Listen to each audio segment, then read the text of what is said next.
Hello everyone, and welcome back to Moosehead Observatories.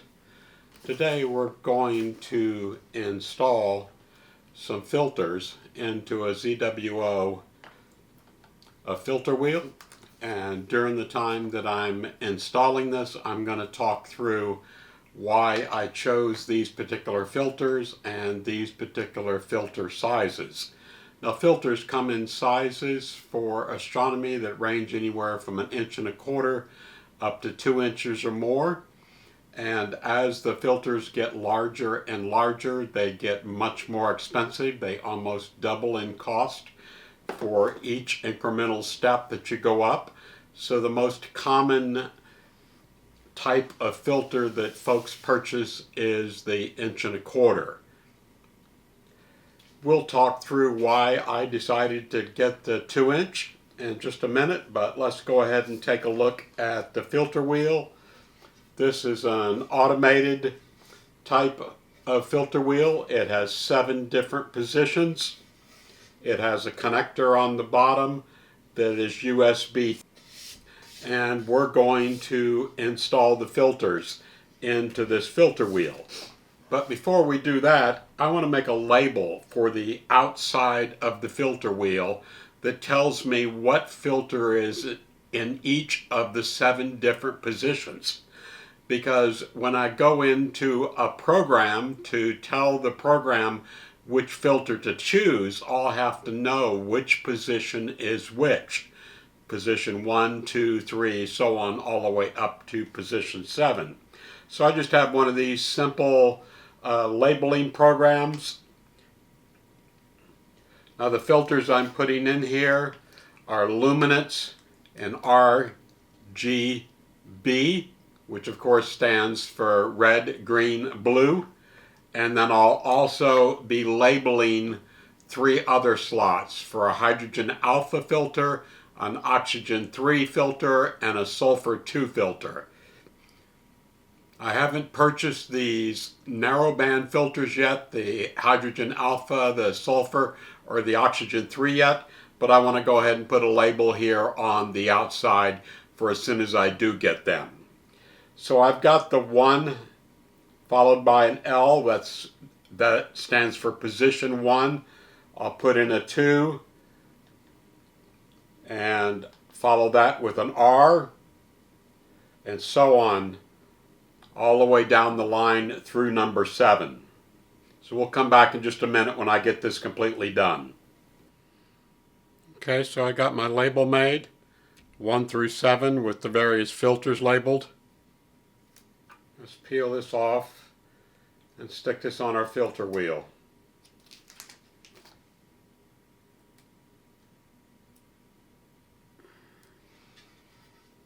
So there we go. We've got the label put on there. It's in a prominent enough place that we can see it. It's not going to be obscured by the camera or any of the cables. And so now we're going to turn the filter wheel over on the back side and start taking off the screws. So there's a series of 8 small screws.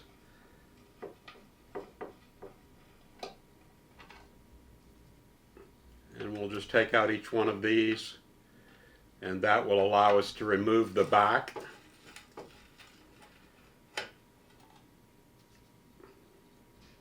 While I'm doing this, I mentioned I would go ahead and explain why I chose to go with the larger size filters. When you're shooting through a camera with a small sensor, like most of the astronomy cameras have, you can get away with shooting through an 1.25 inch type of filter.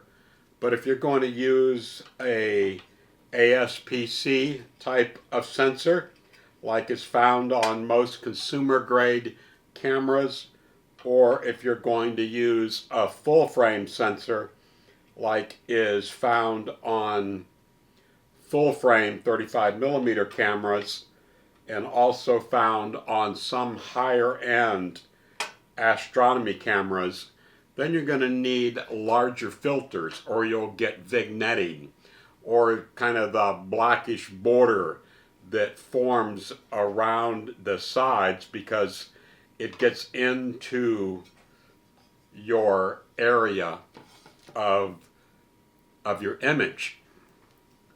Okay, so we look on the inside here and we can see that we have a number of places to screw in the 2-inch filters, and each one of them is numbered. And so I'm going to go ahead and grab the filters one by one and take them out of their case.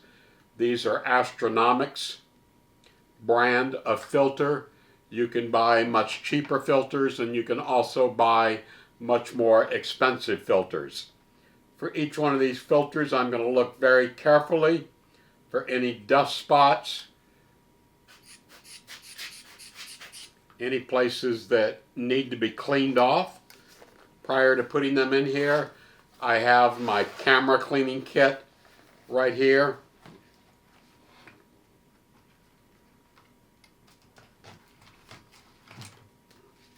I'll get a piece of lens paper and a little bit of cleaning compound. And I have cleaned my desk beforehand just to make sure that there is nothing that's going to get on here. I'm being careful not to let my fingers touch the filter, because you have a lot of natural oils in your body, and if your hands or your fingers touch the filter, it will get very dirty. Okay, so I'm just going to place this into the holder and then screw it in.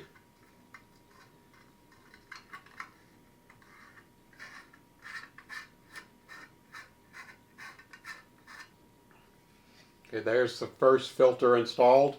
I'm going to do the same thing for the RGB filters, and we'll be back in just a few minutes. Okay, I have installed the 4 filters, the L, the R, the G, and the B, or the luminance, red, green, and blue. And I have 3 empty slots, and that's for the HA, or hydrogen alpha, oxygen, and sulfur. I'll get those on order and we'll install those at a later date. I'm carefully looking over and making sure there's no dust or anything inside our filter wheel. Then I'm going to grab the back cover and also spray it off. Make sure there's no dust in it. And then I'm going to put the back cover back on. And then we'll screw the individual screws back in all the way around. Now, because these are 2-inch filters, the filter wheel is quite large, and so it's going to stick off the back of the telescope quite a bit. It's also going to add a bit of weight to the back of the telescope. So it will be very important to go through and balance the telescope, add some counterweights and such to make sure that everything is well balanced and you're not putting strain on your drive. Another thing that's important is, since I have 3 open slots on my filter wheel, and as of right now I don't plan to use my filter wheel for the next week or so, and I expect to get my other filters in before I use this. But if I did not plan on ordering the other filters right now, it would be necessary to spread out these filters so that they're more even on the inside of the filter wheel, because if you have a bunch of empty spaces and the inside is not balanced, the filter wheel can bind. Okay, there we have our filter wheel all put together. And as I mentioned, the changing of the filters will be done electronically by the software programs. Now I'm going to put this inside a plastic bag so that we don't get dust and dirt accumulating on the filters and stuff. Now I realize you can take care of things like dust spots and things like that by doing flat frames and bias frames, but it's actually better not to have any dust spots at all, and that way you don't get any degradation of your image caused by actually removing these dust spots in post-processing. The filter wheel does come with a number of adapters. You'll need the adapters to put your camera onto the front side of the filter wheel, and you'll also need the adapters to go from the back side of the filter wheel along your image train and all the way into your telescope. This particular filter wheel does have the ability to take unmounted filters. It comes with rings and screws to be able to attach the unmounted filters in here. I decided to go with the filters that are pre-mounted in the wire rings. So I'm going to put this into the bag for safekeeping, and then it will be stored inside the case that I have.